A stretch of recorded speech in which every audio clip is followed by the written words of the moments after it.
الحمد لله نحمده ونصلي على رسوله الكريم أما بعد رب اشرح لي صدري ويسر لي أمري واحلل عقدة من لساني يفقهوا قولي آمین۔ تکبیر تحریمہ کے بعد اگلا مرحلہ نماز میں جو ہمارے سامنے آتا ہے وہ ہے ہاتھوں کو بلند کرنے کے بعد سینے پر رکھنا۔ عرف عام میں ہم اس کو نیت باندھنا کہتے ہیں۔ عام طور سے ہمیں سکھایا گیا ہے اردو میں کہ نیت باندھ لو، تو ایسی کوئی اصطلاح شریعت میں نہیں ہے کہ نیت کو باندھ لیا جائے، یہ سکھانے کے لیے کہہ دیا جاتا ہے، ورنہ سب الگ الگ چیز ہے۔ اصل ہوتا ہے نیت کرنا، جو دل کے ارادے کا نام ہے ایک چیز، پھر اس میں دوسرا ہے ہاتھوں کو اٹھانا، یہ ایک دوسری چیز ہے، اور پھر ہاتھوں کو اٹھا کر سینے پر رکھ لینا، یہ تیسری چیز ہے۔ ان تینوں چیزوں کو ملا کر کیا کہہ دیتے ہیں؟ نیت باندھنا۔ تو ایسی کوئی اصطلاح شریعت کی نہیں ہے، یہ تینوں ایک الگ الگ عمل ہے۔ ایک عمل کا تعلق دل سے ہے، جس کو نیت کرنا کہتے ہیں، جس کو کیا کہتے ہیں؟ نیت کرنا۔ تو آپ کے دل میں جو کچھ ارادہ ہے وہی آپ کی نیت ہے۔ اب جب آپ آئے ہیں تو دل میں ارادہ ہوگا کہ ہم جا رہے ہیں نماز ادا کرنے کے لیے، کون سی نماز ادا کریں گے وہ بھی معلوم ہوگا، جماعت سے ادا کریں گے یہ بھی معلوم ہوگا، اکیلے پڑھے ہوں گے یہ بھی ارادہ ہوگا، جماعت سے پڑھیں گے یہ بھی ارادہ ہوگا، کتنی پڑھیں گے وہ بھی ارادہ ہوگا، سب کچھ دل میں ارادہ رہتا ہے۔ اسی کو نیت کرنا کہتے ہیں۔ کوشش یہ ہونی چاہیے کہ عمل سے تھوڑا پہلے نیت ہونی چاہیے، بہت پہلے نیت نہیں کر لینی چاہیے، اور ایک دم نیت باندھتے وقت یا یہ عمل کرتے وقت نیت نہیں ہونی چاہیے۔ نیت عمل سے پہلے ہوتی ہے، تکبیر تحریمہ سے پہلے ہی نیت ہوگی، جو کچھ نیت آپ کو کرنا ہے، ٹھیک ہے؟ یہ ایک مسئلہ ہو گیا۔ اب یہاں پر آتا ہے کہ ہاتھ بلند کرنے کے بعد ہمیں اب باندھنا ہے نیت، جس کو ہم لوگ نیت باندھنا کہتے ہیں، اس کو اصل میں کہا کیا جاتا ہے؟ اب یہ ہاتھ رکھنا کہاں ہے؟ ایسے چھوڑ دینا ہے یا کہیں رکھنا بھی ہے؟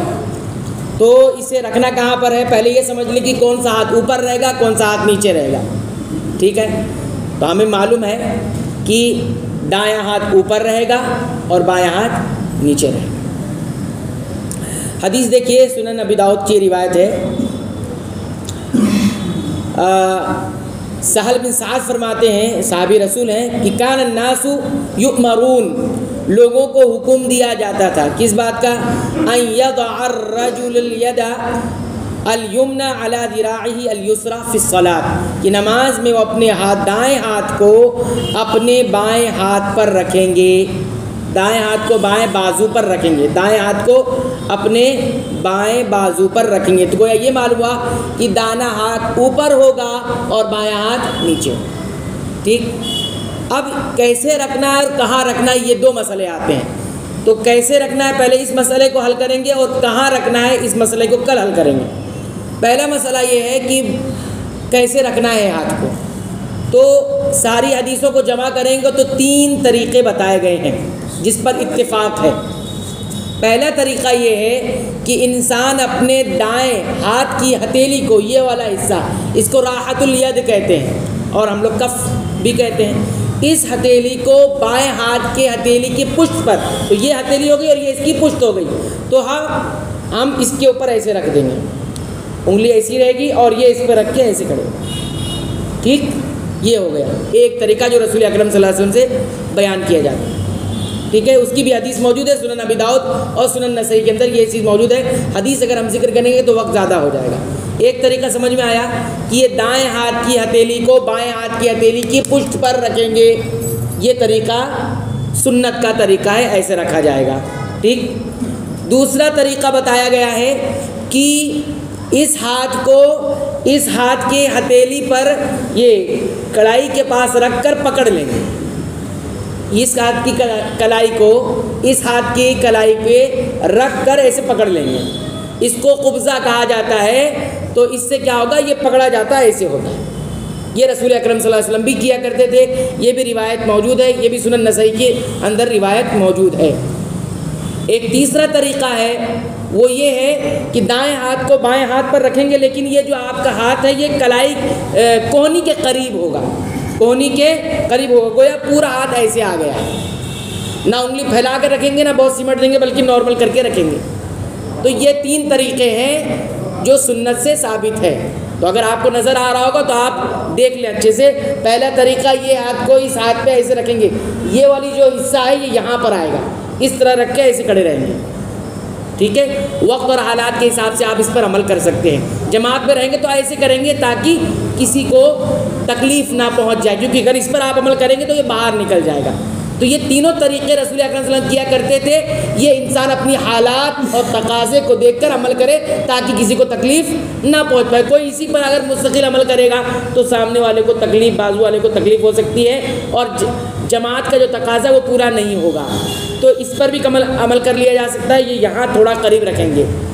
اس میں غلطی کیا ہوتی ہے، کچھ لوگ نیت باندھتے وقت ایسے کر لیتے ہیں، یہ طریقہ درست نہیں ہے، علماء نے اس کو درست قرار نہیں دیا ہے۔ حالانکہ کچھ لوگوں نے اس کی بھی بات کہی ہے لیکن وہ درست نہیں کرا۔ کچھ لوگ اس کو پکڑ لیتے ہیں، یہ بھی درست نہیں ہے۔ درست طریقہ جو رسول اکرم صلی اللہ علیہ وسلم کا ہے، آپ حالات اور تقاضے کے حساب سے وہی عمل کریں گے، یہ کونی کے قریب ہو جائے۔ کچھ لوگوں نے کونی پکڑنے کی بھی بات کہہ دی ہے، لیکن کونی کے قریب ہو جانا چاہیے۔ تو ایک طریقہ یہ ہو گیا ہاتھ رکھنے کا، ایک طریقہ یہ طریقہ ہو گیا یہ، ٹھیک ہے، یہ جو پہلے بتا رہا، اور ایک طریقہ یہ ہو گیا اس پر رکھنے کا، اور ایک ہے آپ صلی اللہ علیہ وسلم ساعد کو، یہ ساعد کا حصہ کہلاتا ہے اور یہ رزق کہلاتا ہے، اس کے قریب آپ صلی اللہ علیہ وسلم کیا کر لیتے، پکڑ لیا کرتے تھے۔ تو یہ 3 طریقے ہوں گے، اس کو حالات کے حساب سے اور اپنی سہولت کے حساب سے اس پر عمل کیا جا سکتا ہے۔ کسی ایک پر اصرار نہیں کیا جاتا کہ یہی کرو، ٹھیک ہے۔ کوئی دوسرا عمل کرتا ہے تو اس کو کہا نہیں جائے گا کہ آپ یہ کیوں کرتے، یہ کیجئے، کہ کسی کو ایک ہی حدیث پہنچی ہے تو اسی پر ہی عمل کر رہا ہے، ایسا نہیں ہے، بلکہ تینوں طریقے ہیں، لیکن اس سے ہٹ کر کوئی طریقہ اپنایا نہیں جائے گا، ٹھیک۔ اتنی بات سمجھ میں آ گئی۔ تو یہ ہم نے آپ کے سامنے کیا رکھا، صدر یعنی ہاتھ کی کیفیت کیسی ہوگی ایک دوسرے پر رکھنے کی۔ اب ہاتھ کا مطلب تو اتنا بڑا ہاتھ ہوتا ہے، تو اب یہ تو سمجھ میں نہیں آئے گا، اس لیے میں نے اس کو صفت آپ کو بتا دی ہے۔ کوئی آدمی آدھی حدیث یا ایک حدیث سن کے ہاتھ پر ہاتھ رکھنا ہے تو وہ ایسے رکھ لے، یہ پورا ہاتھ اس ہاتھ پر رکھ لے، کیسے بھی رکھ سکتا ہے نا۔ تو یہ عمل ہم کو کیسے معلوم پڑے گا، صحابہ کرام رسول اکرم صلی اللہ علیہ وسلم کو دیکھ کر کس طرح سے انہوں نے بتایا امت کو، اس طرح سے رکھا جائے گا۔ تو یہ پہلا مسئلہ ہمارے سامنے ہوا۔